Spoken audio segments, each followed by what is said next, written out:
રાજકોટમાં પ્રાઇમ આંગડિયા પેઢીમાંથી 19 લાખ રૂપિયાની લૂંટના કેસમાં ક્રાઇમ બ્રાન્ચે 10 દિવસ બાદ 2 આરોપીઓને ઝડપી પાડ્યા। રમઝાન અલી અને પ્રવીણ ઉર્ફે ખાજાની ધરપકડ કરાઈ છે।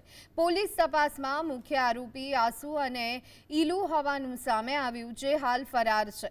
લૂંટમાં ચોરીની બાઇક અને ખોટી નંબર પ્લેટનો ઉપયોગ થયો હતો। પકડાયેલા પ્રવીણ સામે રાજસ્થાનમાં 2 ગુના નોંધાયા છે। પોલીસે લૂંટની રકમમાંથી 2 લાખ રૂપિયા રિકવર કર્યા છે। આરોપીઓને અત્યારે રાજકોટ શહેર ક્રાઇમ બ્રાન્ચ દ્વારા ઝડપી પાડવામાં આવેલ છે, જેમાં એક આરોપી રમઝાન અલી એને વેસ્ટ બેંગોલ ખાતેથી હસ્તગત કરવામાં આવેલ છે અને એક બીજો આરોપી પ્રવીણ સન ઓફ ખજીઓ એને મથુરા ખાતેથી હસ્તગત કરીને રાજકોટ ખાતે લઈ લેવામાં આવેલ છે અને જે 2 આરોપીઓ છે એની વિગતવારની પૂછપરછ અત્યારે હાથ ધરવામાં આવેલ છે અને જે એક આરોપી રમઝાન અલી છે વેસ્ટ બેંગોલથી જેને લાવવામાં આવેલ હતો, એના 5 દિવસના રિમાન્ડ મેળવવામાં આવેલ છે અને રિમાન્ડ દરમિયાન એની વ્યવસ્થિત પૂછપરછ કરી એમના પાસેથી મુદ્દામાલની રિકવરી કરવામાં